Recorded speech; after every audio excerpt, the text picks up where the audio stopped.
دوستان عزیزم، درود و مهر. امیدوارم حالتون عالی باشه. من منیر هستم. به کانال آشپزی خودتون خوش اومدید. امروز در خدمتتونم با آموزش دیگچه مشهدی که بسیار خوشمزه و مقویه و مطمئنم درست کنین عاشقش میشین.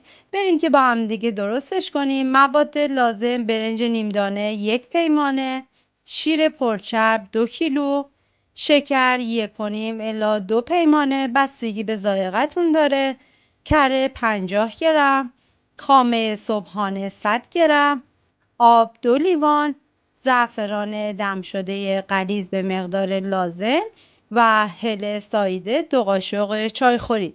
و برنجمون هم باید 3 ساعت خیسش کنیم و بعد از 3 ساعت میریزیم داخل قابلمه و 1 لیوان آب و شیر رو بهش اضافه میکنیم و شروع میکنیم به هم زدن با شعله کم.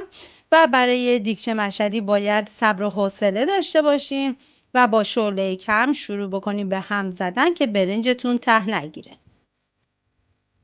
و توی هر مرحله که احساس کردیم موادتون صفر شد باید بهش شیر رو اضافه کنیم.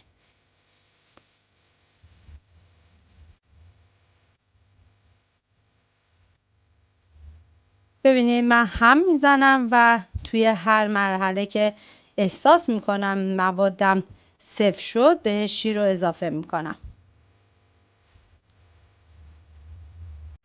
و اینجا نیازه که من دوباره شیر رو اضافه کنم و شروع کنم به هم زدن.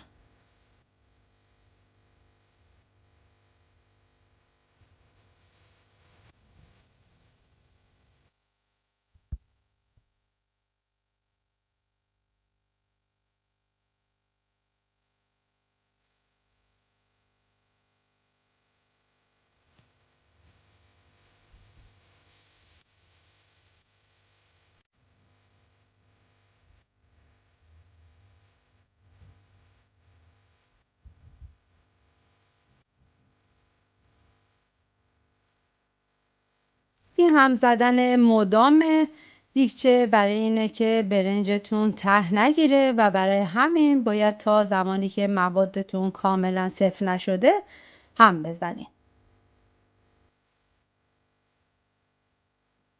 خب اینجا باز مواد من کم صفر شد، دوباره بهش شیر رو اضافه میکنم و این 2 کیلو شیر رو باید شما همین مرحله به مرحله بهش اضافه کنید. به هیچ عنوان همه رو با هم دیگه همون اول نریزی. باید بذاریم برنجتون باز بشه و بعد بهش مرحله مرحله اضافه کنید. و حالا دیگه شروع میکنم به هم زدن تا موادم کمی صفر بشه.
خب توی این مرحله تقریبا مواد من کمی صفر شد. خامه ای که روی گاز کمی گرمش کردم بهش اضافه میکنم و بعد شکر و زعفران و گلاب و هل سابیده و شروع میکنم به هم زدن. و یه نکته که حتما خامتون رو روی گاز کمی گرم کنین و بعد به موادتون اضافه کنین. و بعد از اینکه هم زدم بهش بعد از تقریبا نیم ساعت هم بهش کره رو اضافه کردم. بعد دیگه هم میزنم تا کاملا مواد من صفر بشن.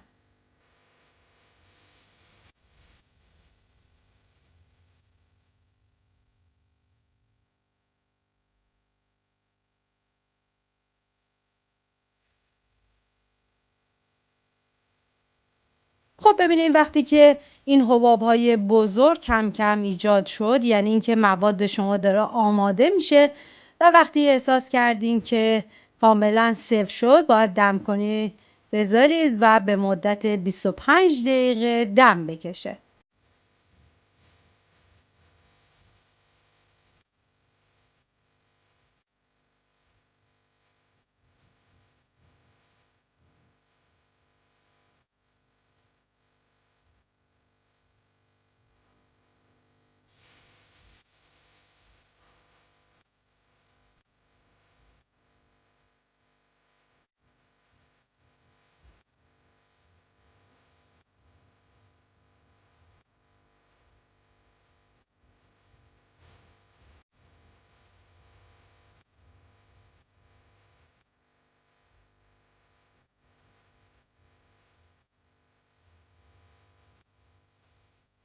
ببینید حباباش داره بیشتر و بزرگتر میشه، این یعنی اینکه دیگه مواد ما داره کاملا صفر میشه.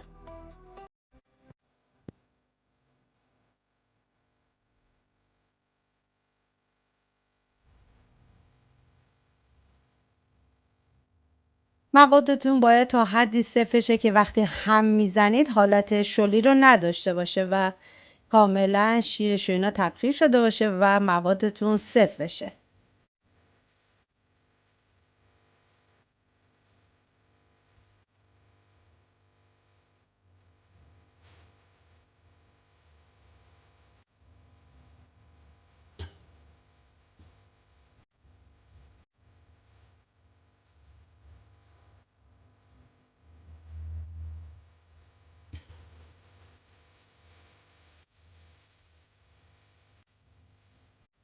دیگه مواد من کاملا داره به اون غلظتی که میخوام میرسه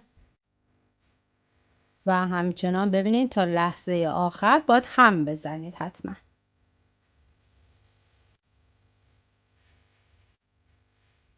منم تون هم میزنم.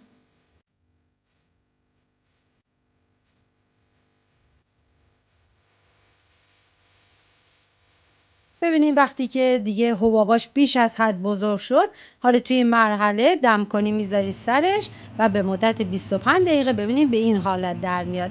بعد از 25 دقیقه قالبایی که اگه میخوام مثل من قالبی دریاری داخل قالبای مورد نظرتون میریزین و 4 ساعت میذارین داخل یخچال و بعد از 4 ساعت میتونین داخل ظرف سروتون بریزین. با هرچی هم دوست داشتین میتونین تزیینش کنین و من با یه چاقو دور تا دورش رو جدا میکنم و بعد داخل ظرف سروم میذارم. ممنون از اینکه همراه بودید و ممنون میشم منو به دوستان خودتون معرفی کنید و کانال منو سابسکرایب کنید. اینم پایان کار ما. من با گل محمدی و پودر پسته و گردو خوب شده تزیین کردم.